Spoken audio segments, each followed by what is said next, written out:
호돌이 썰툰. 이해하면 무서운 이야기. 작은 방에 박힌 지 2개월째. 나는 백수다. 부모님으로부터 무관심해진 지도 오래전. 자도 졸리네. 아휴, 잠이나 자야지. 아참, 약은 먹고. 사실 나는 목류병 환자다. 아직까진 비싼 약으로 억제하고 있지만 언제까지 효과가 있는진 모르겠다. 그리고 나는 잠에 들었다. 다음날 잠에서 깬 나는 흠칫했다. 컴퓨터가 켜져 있었고 화면엔 나의 메일함이 열려 있었다. 목류병인 상태로 컴퓨터까지 켜는 건가? 컴퓨터를 끄려는 순간 나는 내게 쓴 편지함에 있는 내가 쓴 편지를 발견했다. 새벽 3시? 내가 자고 있을 시간인데?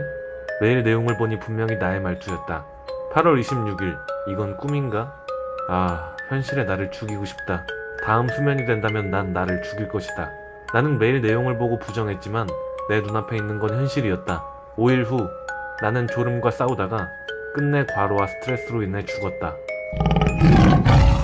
어느 날 나는 시골에 내려가기 위해 운전을 하고 있었다. 하지만 전날 밤을 새서 놀다가 쌓인 피로에 잠깐 졸아버렸다. 눈을 뜬 순간 차는 여전히 달리고 있었다. 허나 다른 점이 나를 제외한 다른 차들이 모두 반대로 가고 있었다. 귀신이 되면 거꾸로 행동한다는데 설마? 이게 무슨 상황인지 모르겠다.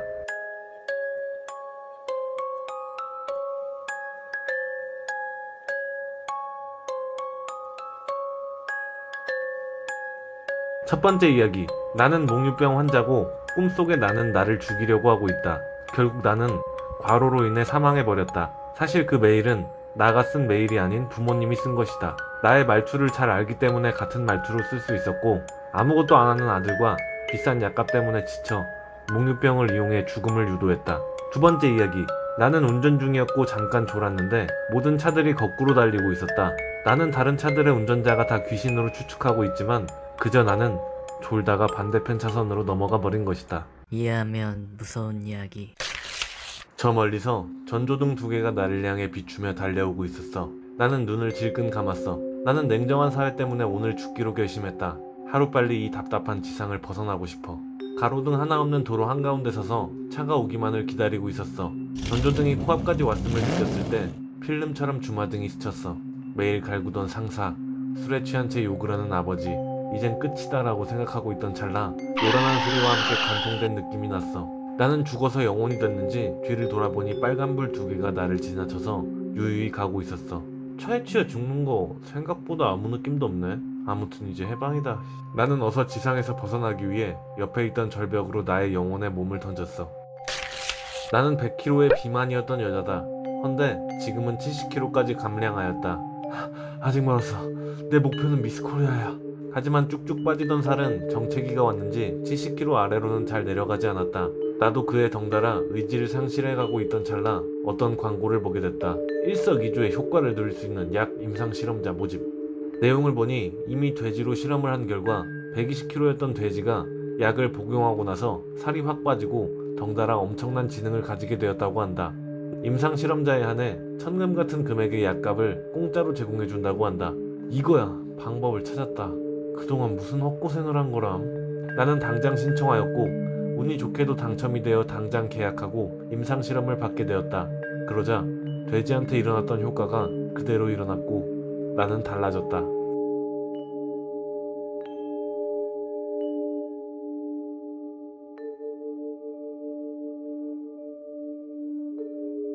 첫 번째 이야기. 나의 앞으로 차량의 것으로 보이는 전조등 2개가 돌진해 왔다. 하지만 중간에 보면 요란한 소리와 함께 관통된 느낌이 났다고 한다. 전조등 2개는 차량의 것이 아닌 오토바이 2개의 것이다. 오토바이 2대가 날 사이에 두고 나란히 지나갔고 나는 곧 추락으로 인한 진짜 고통을 받을 예정이다.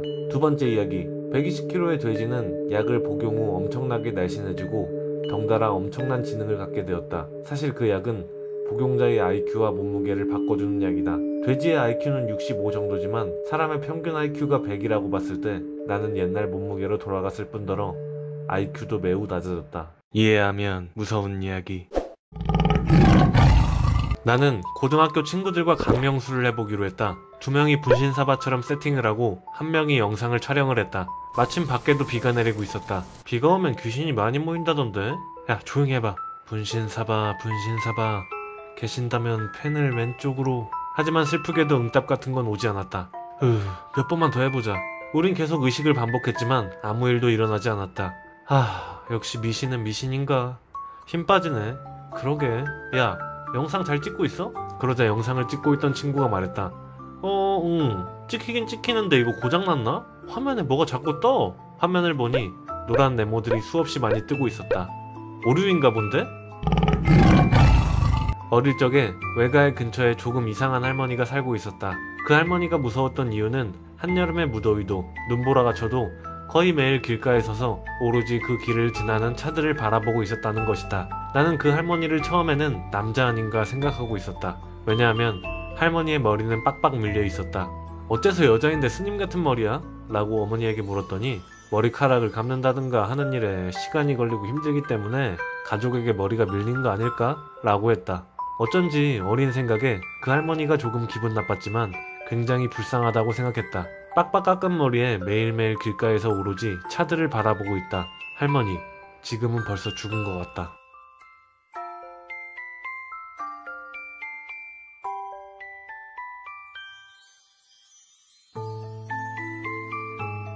첫 번째 이야기. 우리는 귀신이 많이 나온다는 비가 오는 날에 영상을 촬영하며 몇 번이나 의식을 치르고 있다. 영상에 보이는 노란 네모들은 얼굴 인식할 때 나오는 것이다. 이미 많은 귀신들이 우리 주변에 있다. 두 번째 이야기. 할머니는 머리가 빡빡 밀린 채로 길가에서 차들을 바라보고 있다. 그리고 훗날 큰 나는 그 할머니가 죽었다고 생각하고 있다. 할머니는 백혈병으로 인해 가족들에게 버려진 것이다. 이해하면 무서운 이야기. 집들이 오순도순 모여있는 마을이 있었다. 이 마을에서 슈퍼를 가려면 절벽 사이에 은근 긴 하늘다리를 건너야 갈 수 있었다. 나는 다리 앞에서 친구랑 만나 슈퍼를 가기로 하였다. 야, 오랜만이다. 근데 오늘은 웬일로 여기서 보자 하냐? 공터에서 안 보고? 그러자 친구가 말했다. 그냥 별 이유는 없는데? 그러냐? 근데 이 다리 이렇게 보니까 엄청 낡았네. 앞으로 좀 조심하자. 그러더니 친구는 갑자기 혼자 다리를 빠르게 건너더니 맞은편에 서서 외쳤다. 조심하긴 어서와. 같이 가야지 친구. 나는 중얼거렸다. 뭐야? 왜 혼자 건너가? 그렇게 건너고 싶었나? 그 순간 뭔가 느낌이 이상해 다리를 건너기 전에 건드려 봤더니 낡은 밧줄이 끊기면서 와르르 무너져 버렸다. 나는 경악했지만 더 놀라운 건 앞에 있던 친구 녀석이 사라져 버렸다. 이 자식, 이렇게 위험했을 뻔했으면서 태평하게 혼자 슈퍼를 가버려? 나는 친구를 버리고 집으로 돌아왔고 엄마에게 이 상황을 설명했다. 그러자 엄마가 말했다. 뭐? 그 친구는 이미 어제 그 주변에서 놀다가 떨어져 죽었어. 그에게 달콤한 유혹을 하게 나의 주인님을 통해 날 없애려고 어떤 자가 했던 말이다. 결국 나의 주인님은 그 꿰매 넘어갔고 그로 인해 나는 온몸이 점점 까매지고 있었다. 주인님, 안 돼요. 이미 나의 고통은 주인에게도 넘어가 버렸다. 일찍이라도 알아차렸으면 괜찮았을 텐데.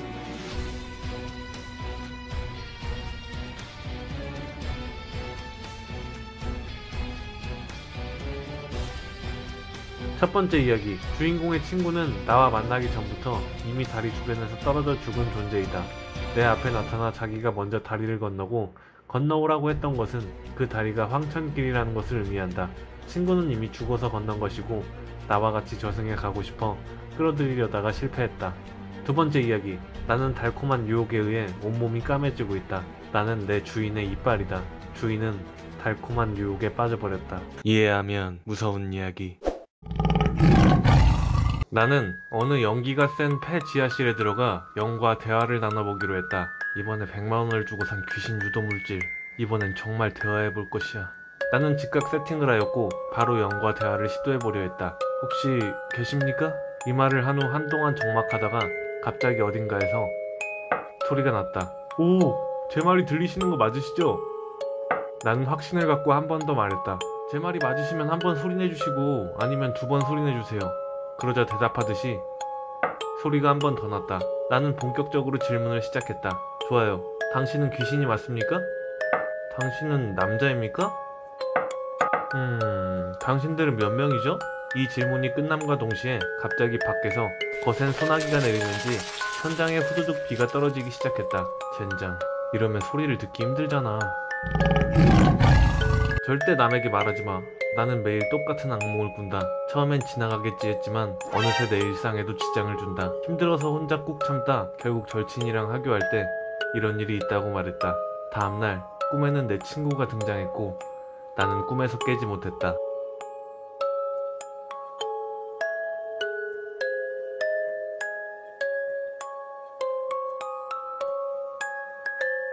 첫 번째 이야기. 나는 연기가 센 지하실에 들어가 영과 대화를 하고 있다.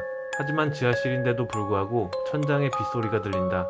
빗소리가 아닌 수많은 귀신들이 두드리는 소리다. 두 번째 이야기. 귀신은 친구의 얼굴을 하고 꿈에서 나타나 자신의 말을 어긴 주인공을 꿈에서 깨지 못하게 하고 있다.